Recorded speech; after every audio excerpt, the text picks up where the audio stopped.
Bien, saludos a todos y bienvenidos a este siguiente vídeo en el cual no os voy a pedir que trabajéis, simplemente que os apoyéis en el respaldo de la silla y que estudiemos buenas y malas prácticas, que parten de la experiencia de cursos anteriores y el trabajo de los alumnos.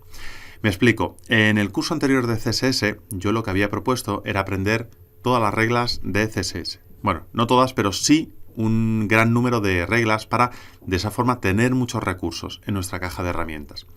Este lo voy a plantear de una forma completamente distinta. ¿Por qué? Porque si bien aquellos alumnos aprendieron muchas reglas, no aprendieron buenas prácticas y los resultados no eran del todo óptimos.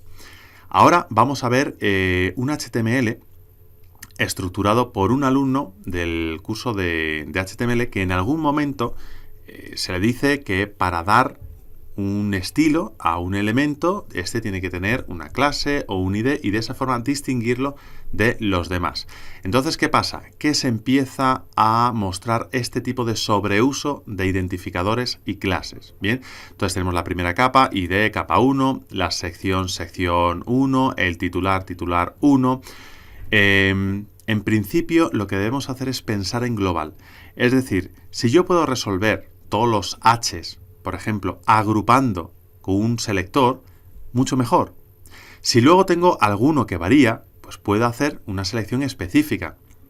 Ya habéis visto que podemos ir de una manera muy precisa a por el elemento que necesitamos y no tenemos por qué estar etiquetando con clases cada una de las etiquetas de HTML. ¿De acuerdo? Otro punto importante que debemos tener en cuenta es el tema de la consistencia. Bien, si yo aquí, dentro de este sidebar, estoy utilizando etiquetas de párrafo, no tiene ningún sentido que a lo largo del sitio empiece a cambiar a etiquetas spam, a dejarlo sin la etiqueta, etcétera, etcétera. Bien, entonces, fijaos en cómo funciona este HTML, por ejemplo, la clase del footer, texto azul, pues no es lo mejor. Los IDs y las clases han de ser descriptivos, bien, tienen que decirnos a qué hacen referencia. Nosotros el CSS lo vamos a trabajar en una hoja aparte. En esa hoja podemos tener 5 o 6.000 líneas de reglas CSS. Si yo en algún momento veo texto azul, me resulta imposible averiguar a qué texto azul se refiere.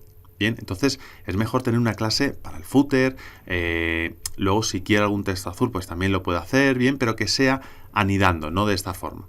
En este siguiente ejemplo lo que he hecho es coger exactamente lo mismo y volver a etiquetarlo. Entonces tenemos el div 1 que hace de contenedor, pues su ID es el de contenedor. Bien, luego tenemos la sección principal y necesita un ID. Bien, es el contenido principal, ¿de acuerdo? El H1 en principio no necesita clase, el párrafo tampoco. Vamos a dejarlo lo más limpio posible. Y a continuación viene el sidebar, elemento que se repite. Entonces, en lugar de estar llamándolo sidebar 1, sidebar 2, sidebar 3, lo que voy a hacer es dejar el sidebar como genérico. Y luego si tengo variantes, pues las puedo detallar. El H2 lo mismo, tiene una clase global. Bien, este párrafo también. Si hay párrafos que llevan una clase específica, por ejemplo el texto del autor, pues puedo crear esa clase. Bien, clase autor, no texto pequeño, texto grande, texto debajo, no, ese es un mal etiquetado. Y en la clase del footer lo mismo, clase pie.